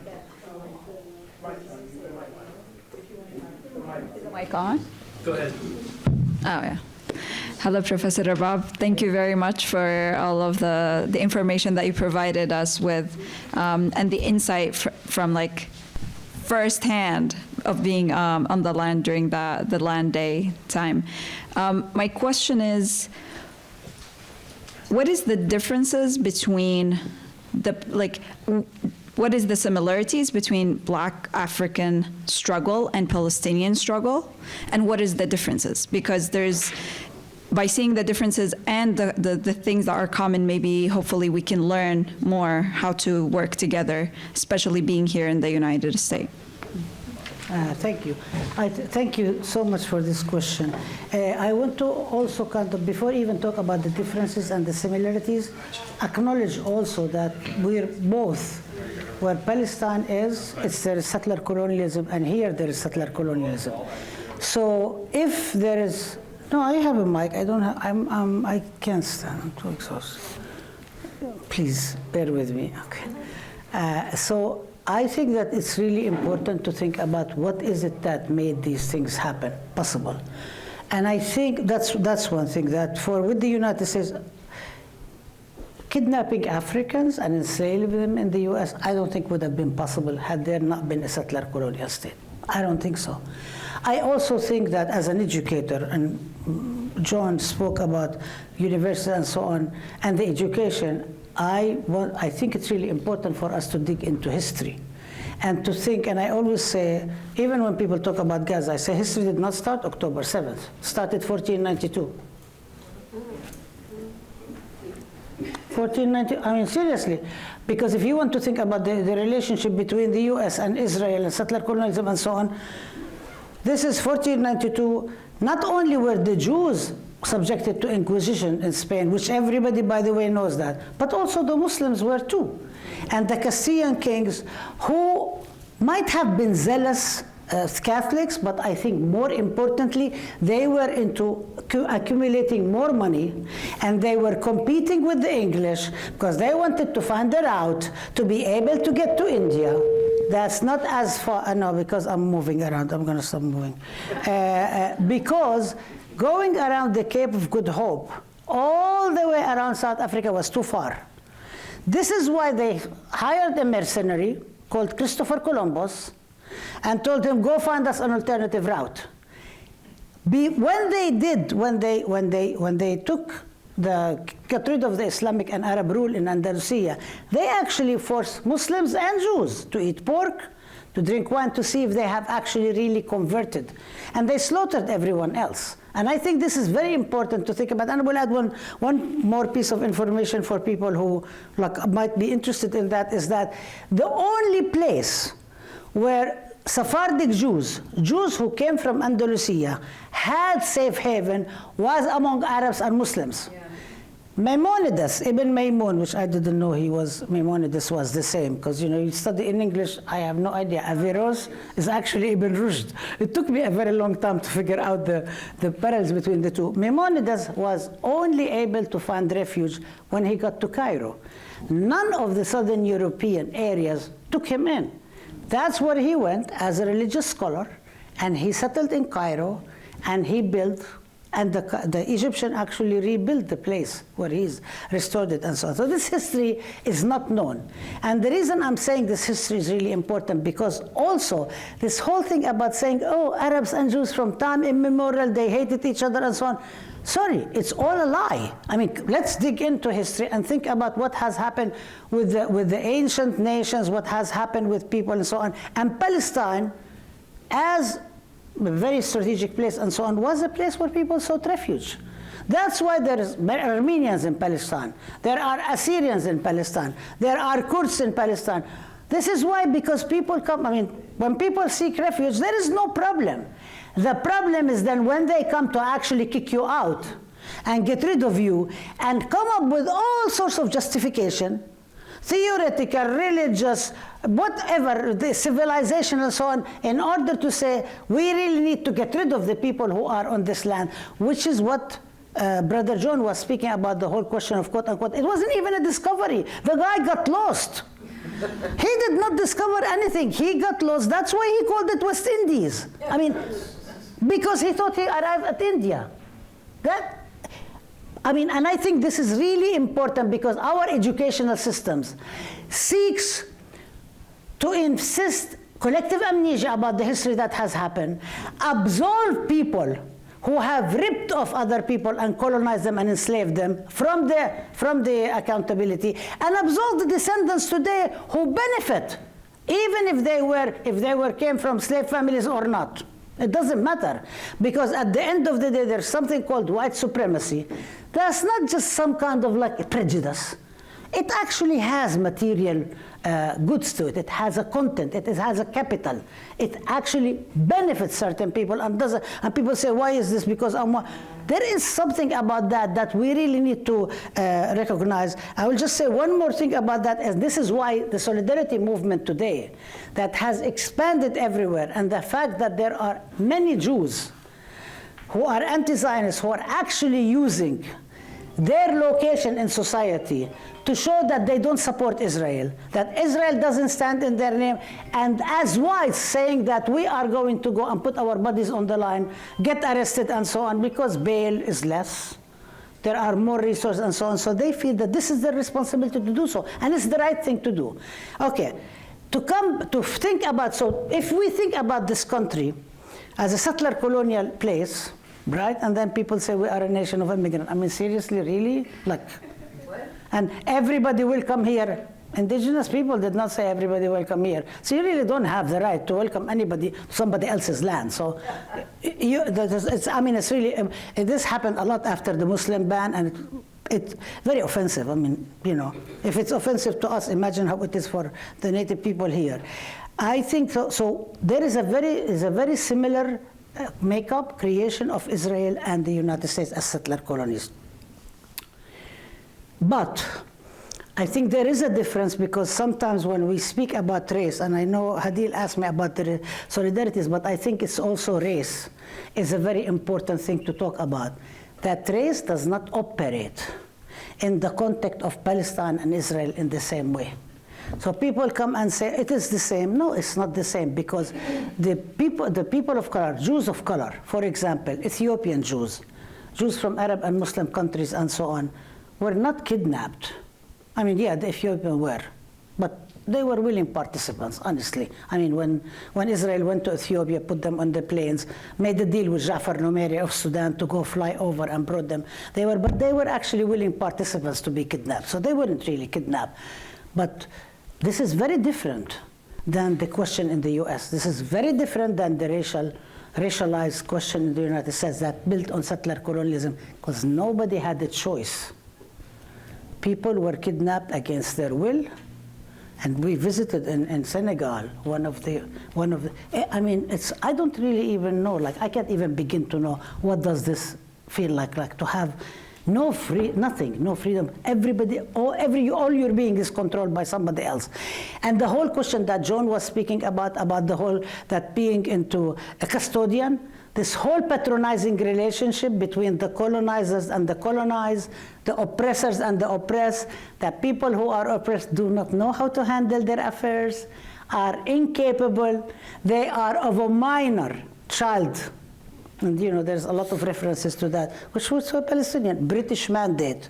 Who gave them a mandate? Honestly, like they went and they appointed themselves, colonized the land, and then gave it to the Zionists. So it's like, and then here the same thing is that you are not ready to take care of your affairs. Somebody needs to take care of you. So I think this is something that's actually really, really important to think about that. So I think sometimes when people say it's the same. There is racism in the US, yes, there is, but it's not the same. And also it's very different for Afro-Palestinians, who are, and it's in other, but we didn't have time today, who are a small but very vibrant community in the old city of Jerusalem that came to Palestine in the 7th century. Many came to Palestine from 4 African countries. Some of them were going to Hajj in Mecca, stopped in Jerusalem to visit the Aqsa Mosque. Some settled there, but then they also made choice. Every single time there were invasions of Palestine, they actually stood up and took up arms and defended Palestine, including the first martyr of the Aqsa Intifada was Osama Jidda, from the Afro-Palestinian community in Jerusalem. The first Palestinian woman to be arrested after 1967 occupation, not in general, was Fatma Bernawi, who's Nigerian Palestinian.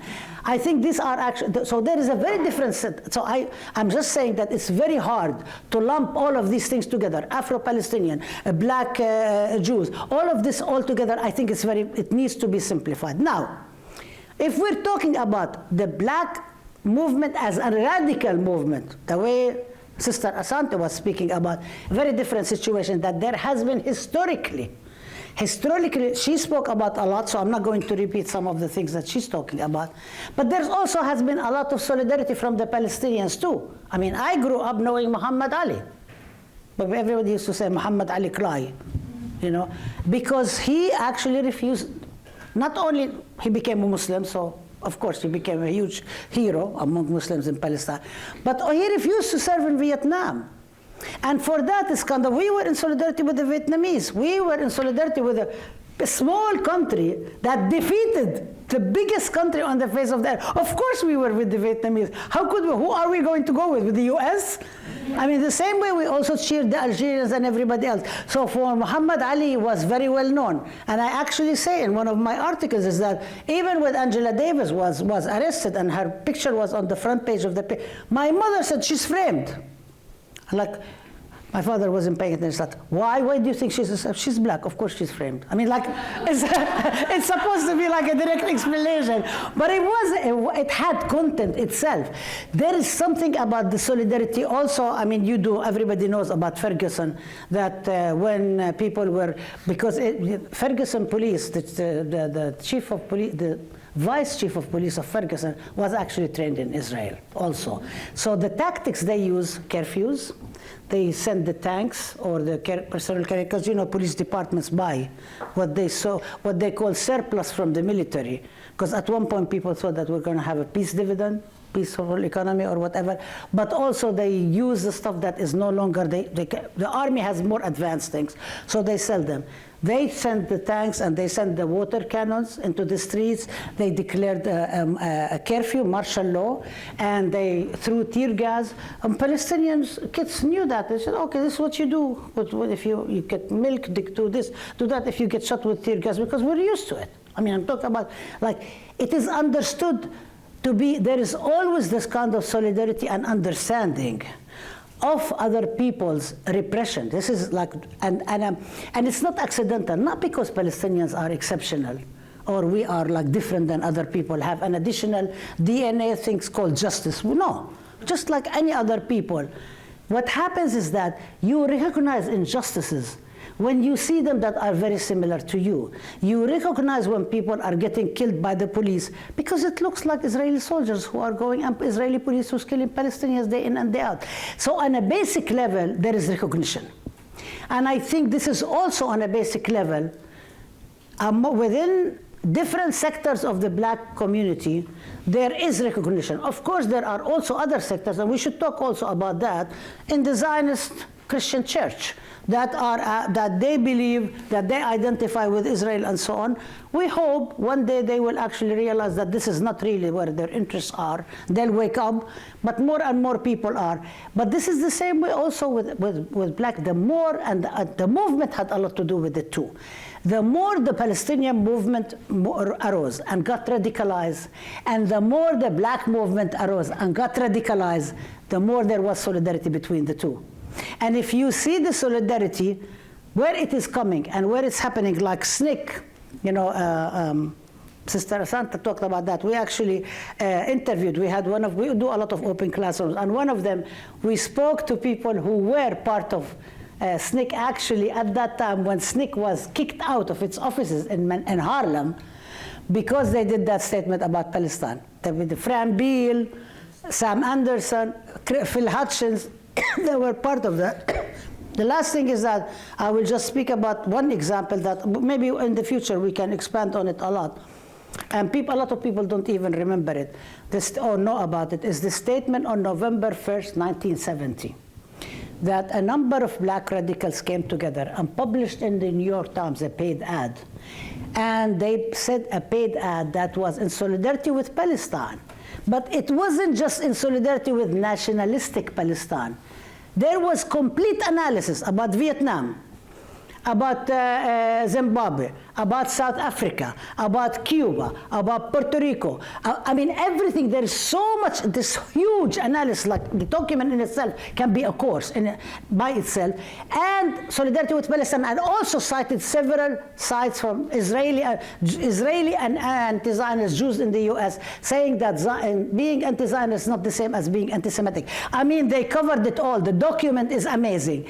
And we were able to bring the person who initiated it, Professor Strickland, who was at, I think, Amherst College, or UMass Amherst, and Sam Anderson, who's the one who was the younger person who edited it, and multiple people who signed it, that you will be surprised. Ella Collins, the sister of Malcolm X. So many people have signed it. It's a statement nobody even knows about. People don't even think about. And the reason the statement came about, it was a statement because a few months earlier, Bayard Rustin, who everybody hails as being great organizer of the March on Washington and so on, but you know, he was anti-union, he was very reactionary, he was trying to pull back, you know, at some point he was radical, but then he changed.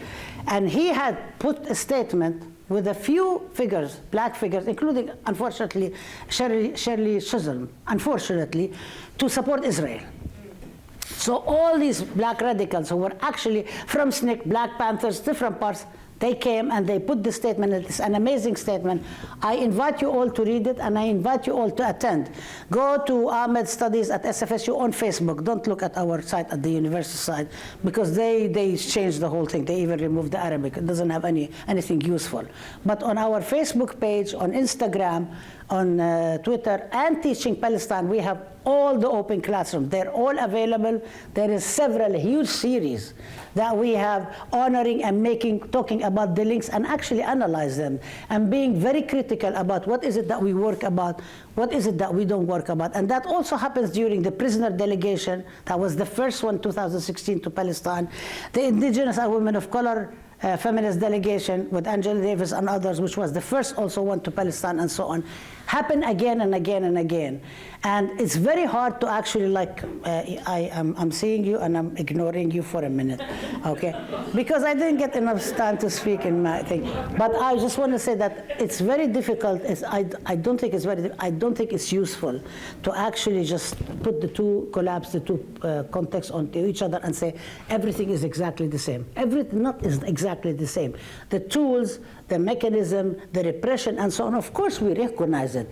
But there are histories to each context that I think it's really, really important. And we would be doing disservice to either struggle to actually collapse it and say it's just like the same and move on.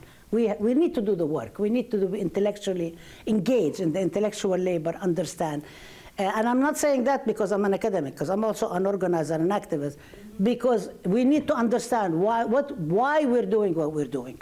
We can't just go and do without understanding why, how does it fit in the larger scheme of things, what are we going to do tomorrow, what have we done yesterday, how do we preserve ourselves as a movement. There's a whole bunch of things that, okay, I'm going to stop.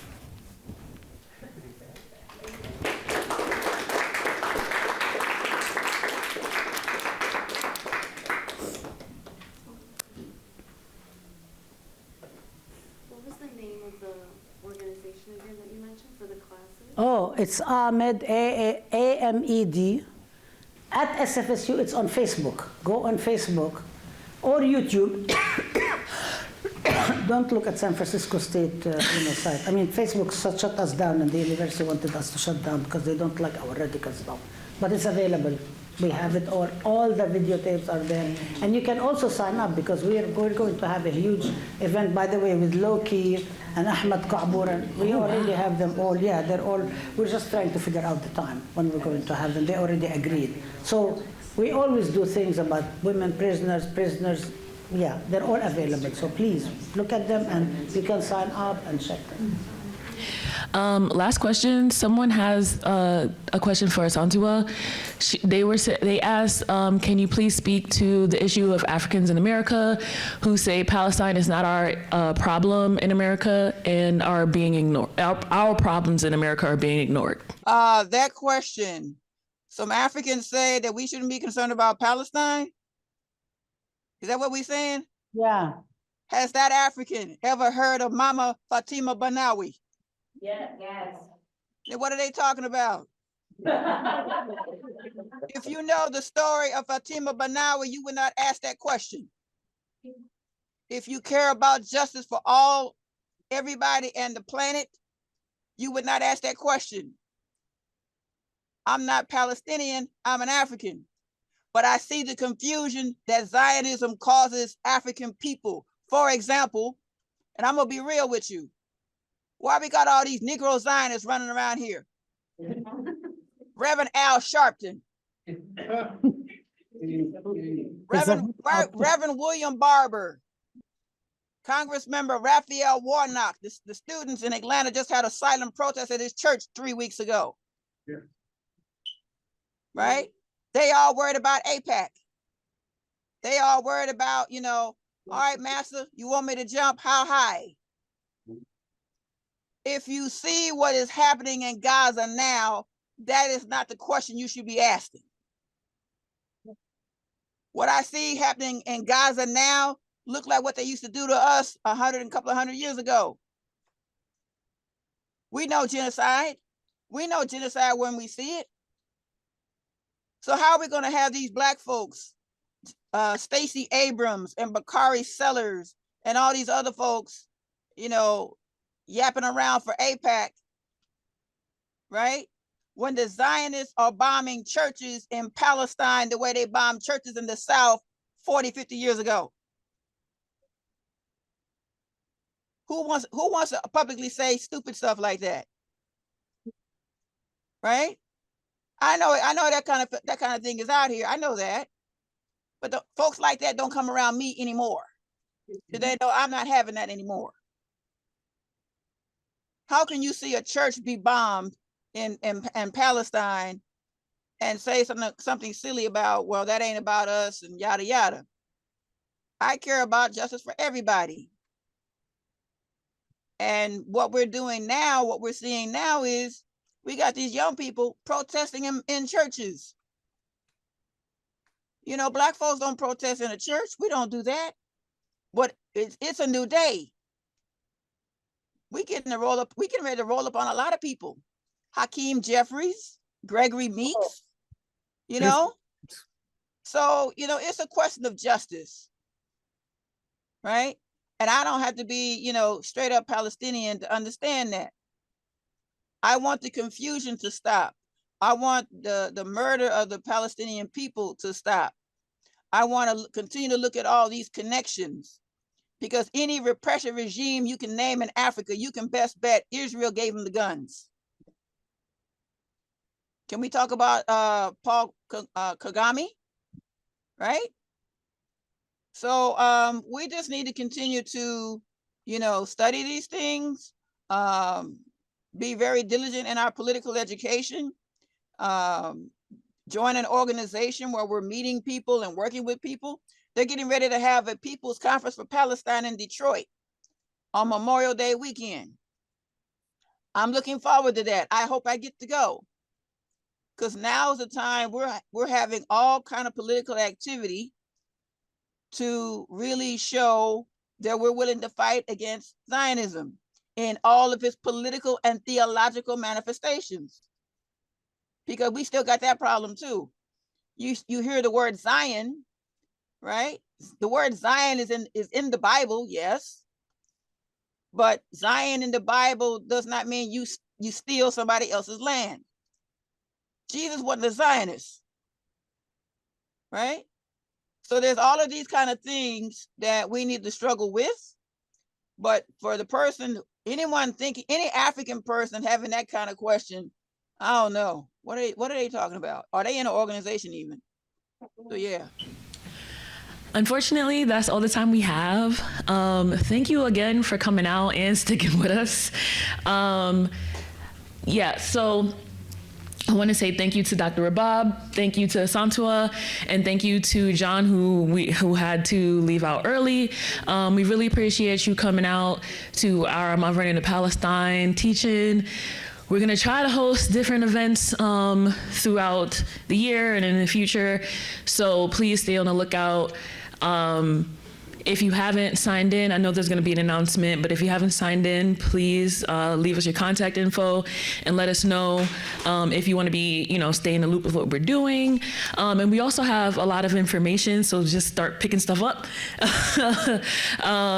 We specifically, there's one of the cards there has on the back a QR code for a bunch of resources about Palestine. So pick up a bunch to share with people.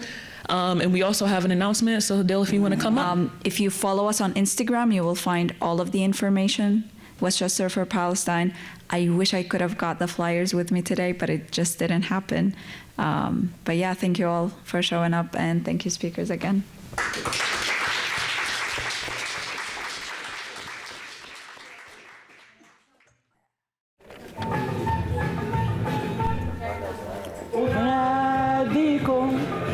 أشد على أياديكم وأبوس الأرض تحت نعالكم وأقول أفديكم أناديكم أشد على أياديكم وأبوس الأرض تحت نعالكم وأقول أفديكم وأهديكم ضياع عيني ودفء القلب أعطيكم وأهديكم ضياع عيني ودفء القلب أعطيكم فمأساتي التي أحيا جليبي من مآسيكم وأهديكم ضياع عيني ودفء القلب أعطيكم فمأساتي التي أحيا نصيبي من مآسيكم أناديكم أشد على أياديكم وأبوس الأرض تحت نعالكم وأقول أفديكم أناديكم. لا, the last one.